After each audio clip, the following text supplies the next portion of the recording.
but I need to take this, so stay here.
As if I'm not enough.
footprints in the sand poem. He whispered, "My precious child, I love you and will never leave you. Never ever during your trials and testings. When you saw only one set of footprints, it is then that I carried you. Thank you." Who basically were on God's path. And it kind of turned my life around.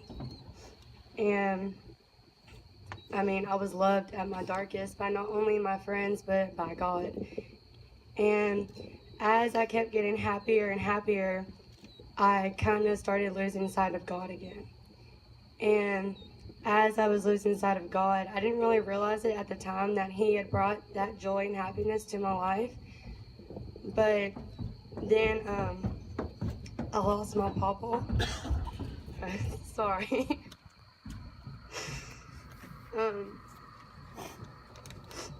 I mean, he was my family's rock. And I mean, like, he was just my family's guy. And whenever I lost him, I went back to that dark place. And I let myself sit there. And my life kind of crumbled, and I crumbled. And I didn't turn to God in the time I needed Him most. And I ran across this, and it says, "Though the mountain may crumble, you will not." Isaiah 54:10. And after reading that, it really helped me because it kind of felt like my whole life was crumbling at the moment. Like, I was crumbling. My family, it kind of felt like was crumbling. My brother was leaving to go to college. My mom was going through all this stuff. I mean, my family was just going through a very hard time. And I felt like I just was in a dark place again, and I couldn't get out of it. But finally, I turned towards God again. And I remember one day, Chesley got up at lunch and went to FCA. And I followed her out of the cafeteria. And I started going to SCA. And I mean, now I'm a leader. And I found God in my life again. And I'm not in that dark place anymore. And I don't feel like I'm crumbling because I have God. And I found this quote, and it says, "Shame says that because I am flawed, I am unacceptable. Grace says that though I am flawed, I am cherished." And I know I'm cherished by now, not only just my friends and family, but by God. And that's pretty much it.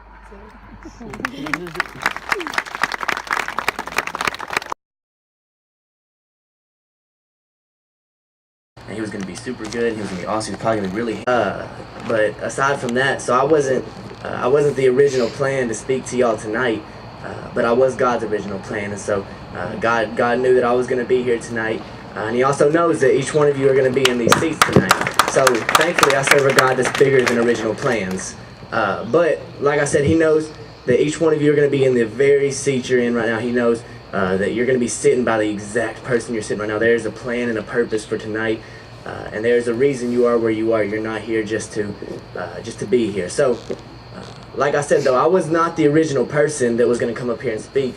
Last Friday, as we were practicing that skit, by the way, y'all did awesome, guys. Good job.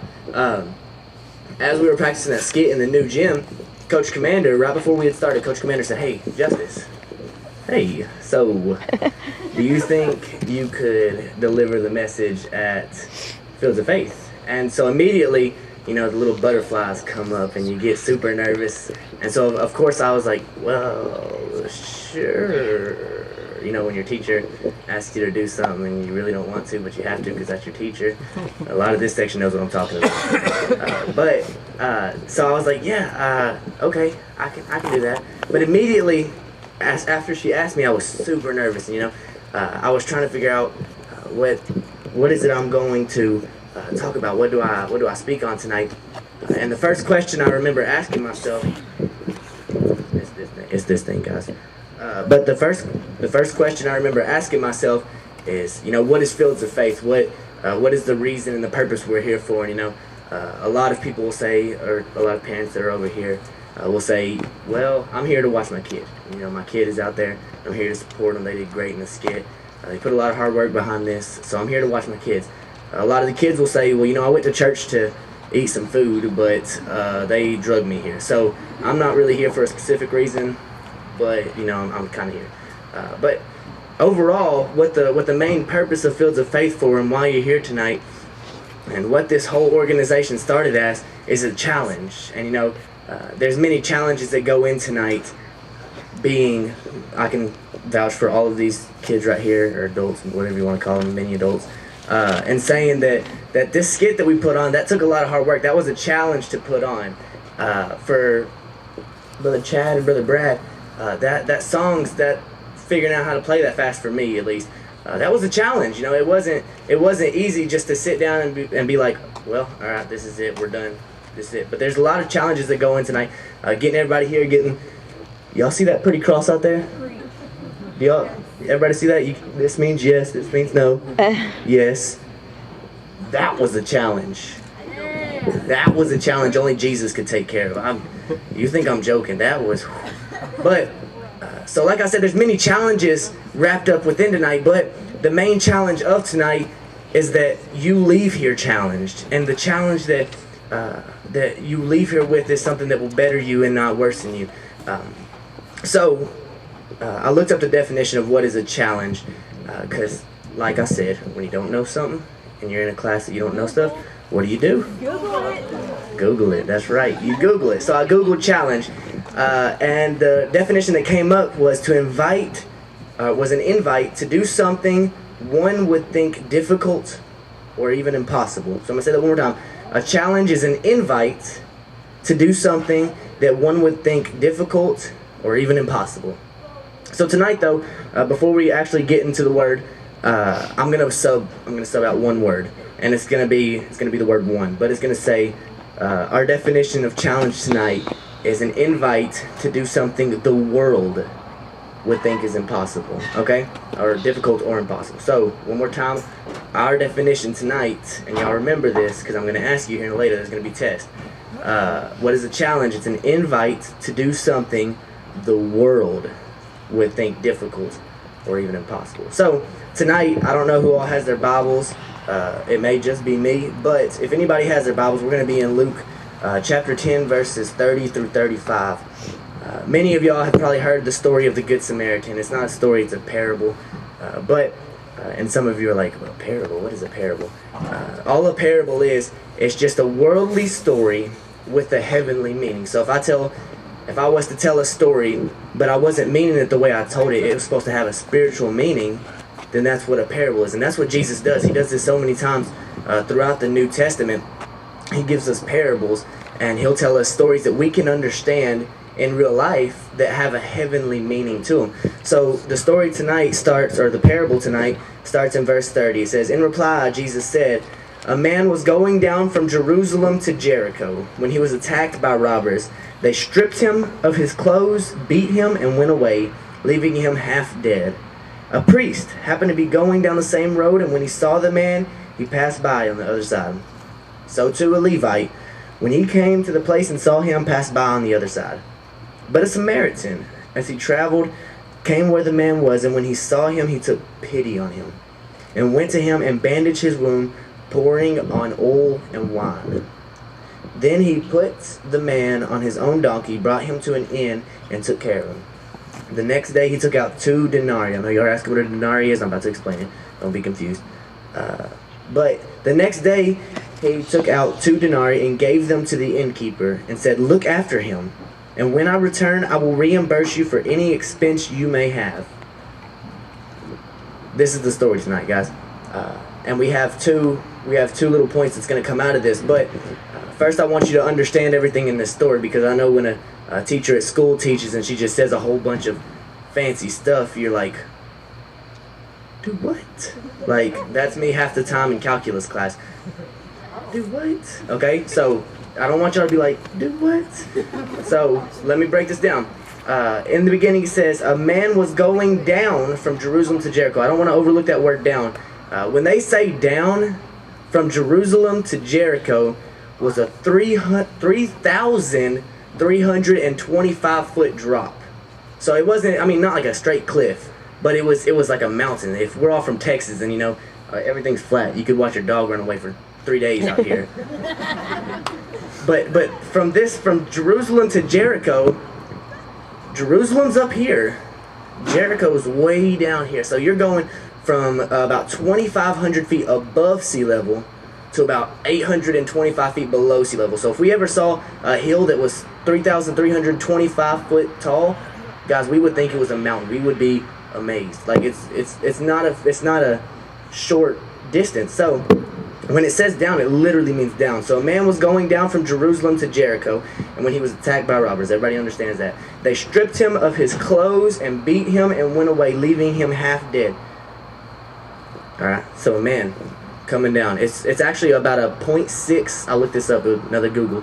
It's about a 0.6 mile journey. So it's not a long journey, but it's a good little distance, especially if you're walking. But so this man came from Jerusalem way up here down to Jericho all the way here, and as he was making his trek through this really tall mountain or whatever he was on, some robbers came out and they jumped him. They took his clothes, left him half naked. He was just laying on the ground all bloody, and it was not a good situation. This guy was not in a good condition. So like I said, where are we at? Leaving him half dead. A priest happened to be going down the same road, and when he saw the man, he passed by on the other side. Okay, man going down a big hill. Alright, we have some robbers jump out and beat him up. A priest. Some of y'all don't know what a priest is. A priest is simply, back then it was, I guess we could sort of compare it to our pastors, but it was someone who was supposedly descended from Aaron, and that Aaron is just the older brother of Moses, so don't even worry about any of that, but that was all free. So, like I said, a priest came by, and a priest is supposed to be a good guy. He's a priest for a reason. He's supposed to be a good guy. He's supposed to be one of those guys that, if you see somebody hurt, why not go and help him? Because I'm a priest. I'm a good guy. So the priest, though, not only did he didn't just walk by him. So say I'm laying here half dead. He didn't just walk by him. He walked around him, okay? So we are in verse 32. So to a Levite, when he came to the place and saw him, passed by on the other side. So I didn't tell y'all, this man that was coming down from Jerusalem to Jericho, he was a Jew, because the Jews live in Jerusalem, okay? Just think of it that way. So this Jew was coming down to Jericho. He got jumped. A priest, who was a fellow Jew, who was supposed to be his friend, came by, saw him, saw that he was messed up, completely walked on the other side. A Levite is basically just a step under a priest. That's a good way to think of it. So you got your priest, and then you got your Levite. And the Levite is one step under a priest. And so this Levite comes, and he sees this man, and he's hurt. And once again, he sees him with his own eyes. He makes direct eye contact, and he just walks away. Completely avoids him as best as he can. So now we're in verse 33. It says, but a Samaritan. Guys, let me tell you something about a Samaritan. A Samaritan and a Jew are not friends, okay? So it would be like, I don't know, what's something nobody likes? Like, Wasp. There we go, perfect. EF and Wasp. I love that. You're a good team. But so it'd be like me, a guy from Elysian Fields, seeing the star quarterback from Wasp. I don't even know his name. I don't care too much, but I love him. But no, I'm just playing. Not that I love him. I do love him. But so it's like me, a guy from Elysian Fields, seeing the star quarterback of Wascom over there. I'm not supposed to like him. I'm not supposed to show any pity of him just because he's from Wascom, and that's not a good place. But me, being a guy from Elysian Fields, is the same thing as a Samaritan and a Jew. They're not supposed to like each other, okay? So the Samaritan came by and he saw him, and it says in the Bible, he took pity on him. That's the end of verse 33. It says, he went to him and bandaged his wound. So, this guy's riding his donkey. Jerusalem to Jericho. This is the Samaritan, okay? He sees the guy hurt. Who just randomly carries around a box of Band-Aids with you? Raise your hands. Put your hands down. No, you don't. You have a box of Band-Aids on you right now. Yes. On you right now. In my purse. Yeah, he wasn't driving a car. He was riding a donkey. This man did not have a box of Band-Aids on him, guys. It says in verses 34, it says he went to him and bandaged his wound. So this man probably didn't even have any pockets. I'm sure pockets weren't even invented back then. He came up to him and he didn't have nothing. But he saw that the guy was wounded, so you know what he did? He started tearing his own clothes. The very clothes that he was wearing in order to bandage this man so he wouldn't bleed to death. So it says he bandaged his wounds, pouring on oil and wine. Okay? So, this man comes, guy's hurt. He rips his own clothes just to bandage him. Guys who's not even supposed to like him, rips his own clothes just to bandage him. And not only does he rip his own clothes, he has oil and wine with him. Guys, these are not something that are very easy to come by. It's like gas in Elysian fields. It's not easy to come by. We have one little bitty store where you can get it. So this man has some oil and wine. It doesn't say he dripped some oil and some wine on him. No, it says he was pouring. I mean, he was shaking the bottle out. I mean, he was squeezing out the last. Everybody, we're going to have some example right here. Anybody tried to squeeze out the last little bit of toothpaste? Yeah. All the time? So this is what this man was doing. So everybody real quick, show me how you try to squeeze out the last little bit of toothpaste. That's pretty good. I'm personally like a roller, and then I shove it. So it's a good technique though. It works, guys. So like I said, he was using the last little bit he had. He was pouring everything he had on this man in order to get him well. A guy that's not even supposed to like him was giving everything he had in order to make this guy well. And he didn't stop there though, guys. He didn't just stop with, okay, you're bandaged, you should live, you may live, I did my best, and then walk away and go do what he was needing to do. But instead, no, he put him on his own donkey, okay? So they went down this hill. They're probably going to have to go back uphill, and he's going to have to walk and pull this donkey. He probably doesn't even want to carry this broken guy. And so he puts him on his own donkey, and he takes him back to Jerusalem. And he takes him to an inn. That's like a hotel, okay, guys? So he takes him to this inn, or he takes him to a hotel, and he says to the guy at the front desk, hey, here's 2 denarii. All right, so I know some of you were asking, what's a denarii? Imagine you go to work for one day, and you work hard. I mean, you are sweating, and you are breathing hard, so you just worked your butt off, okay? And then you get paid for that one day of work. That's what a denarii was. It was an average day's wage. So I'll go out and I'll work for 12 hours, 10 hours, however long I choose to work, and they give me a sum of money. That's how much this guy just gave him. He gave him 2 days of hard work's worth money. So he gave the innkeeper 2 days worth of money and told him to take care of him. Do what you have to get this man well. It says, where did we at? It says, went to him, bandaged. Then he put the man in his own donkey. The next day he took him 2 denarii. Okay. He said to the innkeeper, look after him, and when I return, I will reimburse you for any extra expense you have. So everybody understands the story. The man was coming down. He got beat up. 2 of his friends, his close friends that should have loved him, completely passed on the opposite side of the road. Don't even pay no attention to him. But the guy who wasn't even supposed to like him not only went over there and helped him up, but tore his own clothes, used everything he had, used the last little bit of toothpaste on him, gave everything he had in order to get this man well again. And so from this, we're just going to take 2 quick little points, and then we're going to pray and we're going to go home. But the 2 points or the first one is what it means to be saved. And see, everybody at some point in your life comes to know, I pray that you would come to know Jesus. It's the best decision you will ever make in your life. But, so everybody at some point in their life comes to know Jesus. But before that point, see, you are just like the Jew who was traveling from Jerusalem to Jericho. You were coming, and you thought you were doing good on your own. You thought, I'm doing life right. I'm living good. I'm making all A's in my classes. I'm doing good. But next thing you know, the world jumps on you, and the world can be the robbers. Okay, so we have actually 3 worlds. Okay, so the world jumps all over you and it tears you down. Okay, it doesn't just like give you some little pat on the back, but it tears you down. And so that's what the world does. It's going to come in, beat you down to no extent, and you're laying there and you're half dead. There's no hope. You cannot do anything else on your own. The world has come in and they have hurt you, and there's nothing past this, you think. And then so you see your buddy, who is also the world by chance, who is also the world. So the world has then beat you down, but then people who you think are your friends, they come by and they see you in your hurt, they see you in your pain, and they block you out. They don't just look at you. They look at you and walk way away from you. Okay. So we have the world, it comes in and it tears you down, and then the people who you think are supposed to care about you, they walk completely the opposite way.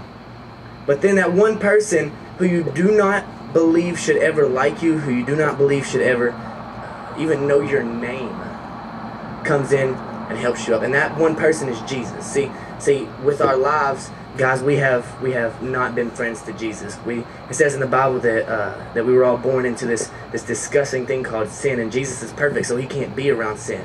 So this perfect God, who should not like us, who should not even know our names because we are so little compared to him, sees us when our friends pass us and sees how broken and how miserable we are and how we cannot survive this on our own.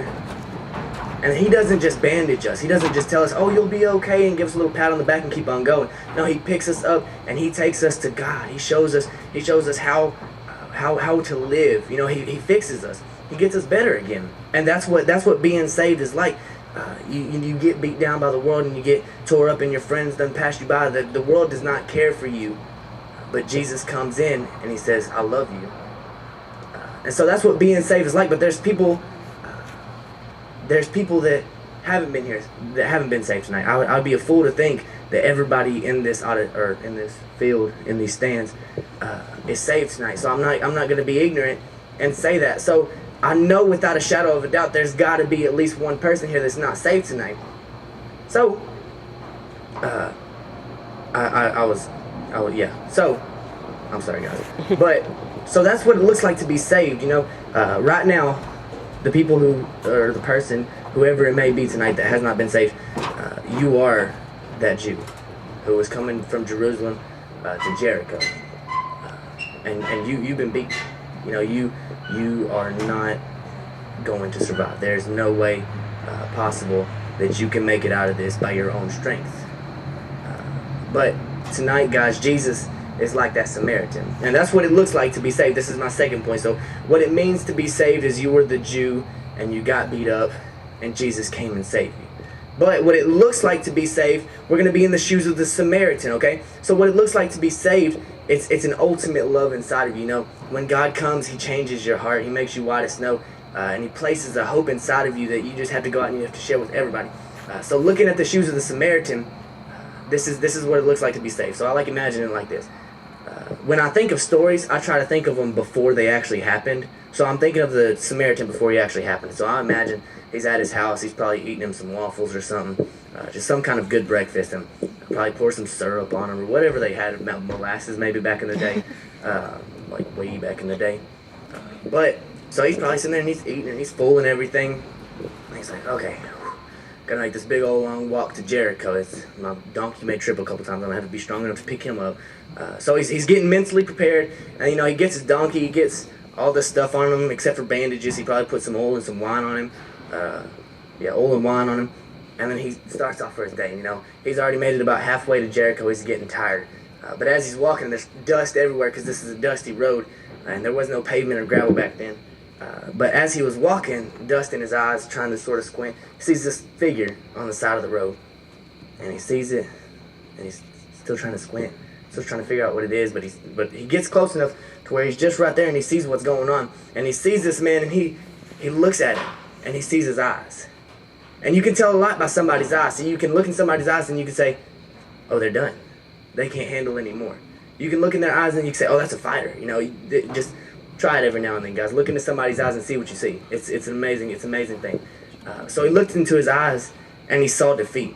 He knew there was nothing that could save this man now, unless I was to act now. So he saw this man's eyes and he saw the defeat, and he said, "There's not even any point in saving him. He's done." But because I am who I am, and because I have accepted Jesus, Jesus will not allow me to pass by this man. So he comes up and he bandages him, and he shows the ultimate form of love. It says, no greater love has a man than to give his life for his friend. And so this man had plans. This Samaritan had plans. He was going to go to Jericho, and he was probably going to find some wife or something like that. He had plans. He wasn't just going down for the day to hang with his friends, or even if he was, he had plans. But he saw someone, and he saw how broken and how hurt they were. And he said, I love you, therefore I'm going to help you. So tonight, guys, you have a God. Let me start by telling you that you have a God that loves you. You have a God that when he sees you broken, he's going to come and he's going to try to help you. But if that Jew at any point would have said, no, just let me die, what do y'all think that Samaritan would have done? No, that Samaritan would have let him. If he quits, what happens if you quit? You quit. You can't. If you don't want to live, that you can't force somebody to live. So in the same instance, God is going to see you, and he sees how broken you are, and he's calling to you, hey, let me help you. I have an opportunity. I could take you to this man after I've done bandaged you and lavished and poured all my love on you. I could take you to a man, and he can keep you well. But you have to let me.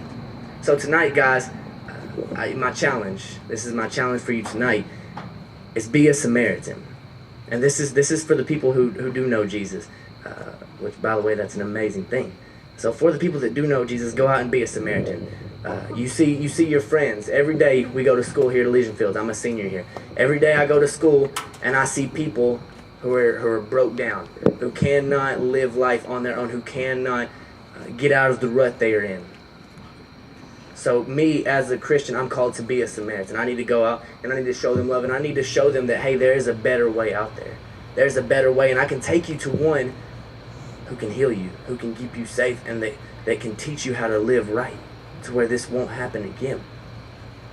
So for those that do know Jesus, guys, go out and be Samaritans tonight. But I have to finish with this. Because there's got to be someone here that doesn't know Jesus. So if there's someone here that doesn't know Jesus, guys, first and foremost, that is the greatest, the most amazing thing that will ever happen in your life. I'm living proof. You know, anybody, if you ever want to know anything, just come and ask me. I love to tell stories. I love to tell you my whole background, everything. So you're broke down. You don't even know it, but you're so lost, and you can't do it yourself, guys.